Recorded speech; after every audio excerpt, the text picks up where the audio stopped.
What's up, everybody? Welcome back to another episode of Idaho Rifleman. Today we're going to take a drive out to our long range, and we're going to do at least an attempt at an accuracy video for the Stevens 334-308. A lot of you have been asking for it, and the holidays and a lot of other stuff going on, it's just been pretty hectic. I haven't had a chance to make it up to that range, so we're going to go and do that today. We're going to use for those that haven't seen, the Stevens 334 is a Turkish import made by ATA Turkey. We're going to use a Turkish ammunition. It's going to be 149 grain full metal jacket. It's a fairly cheap ammunition, but you know, Turkish ammo, Turkish gun, maybe we'll get pretty good results out of it. Keep in mind on this video, I am not a precision shooter. I'm not a professional long range shooter, anything like that. I'm just a guy with a rifle that's going to try to do his best, just an average hunter. So we'll head out there. We'll do a video shooting at 50 yards, then we'll move it back to 100 yards, and then finally we'll do 200 yards. That is the longest range that I have access to at this time. Maybe in the future we can try something out, but we'll start with that and see what we get.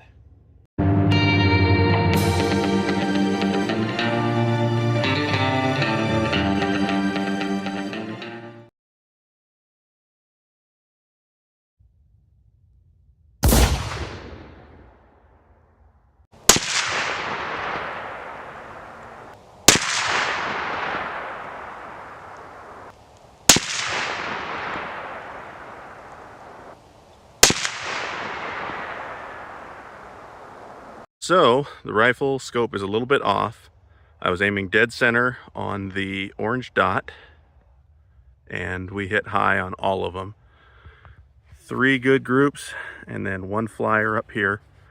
Not sure which shot that was, but I'll review it in the camera footage, and we'll take a look. I'm going to take another shot or 2 here, just try to get zeroed in on that dot, and then we'll move back to 100.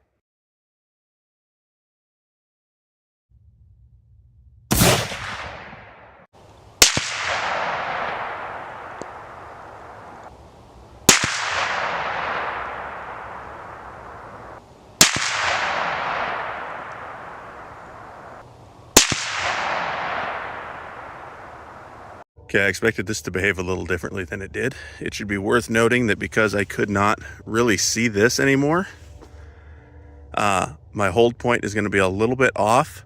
So I'm aiming at the general where this is, but certainly not exactly on. We have 1 new hit here, 1 new hit here. Looks like we have a new hit here, and possibly a new hit here. So it's very, I knew one of these was a fly. I think this was probably the flyer because my grip slipped a little bit right as I squeezed that first shot off. But the rest of this looks like it was pretty much in line windage wise. It's just my vertical hold was a little bit off, but we're right in there.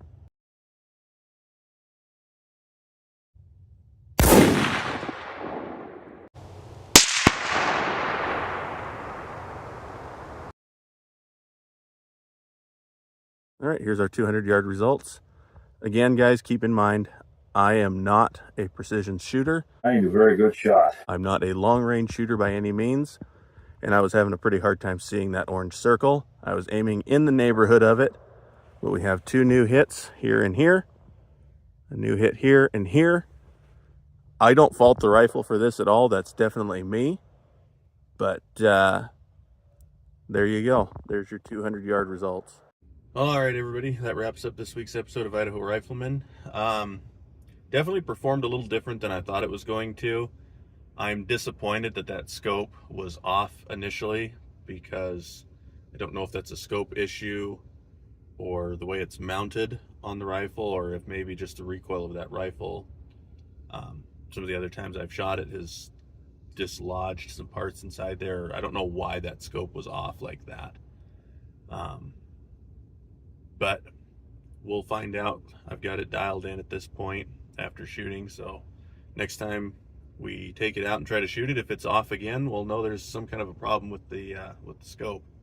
But I expected more of a drop in that first transition. I mean, it's only 50 yards, but I still expected there to be a little bit different. Bullet trajectory is a very interesting and fascinating thing to me, and how much it can change. But that drop at 200,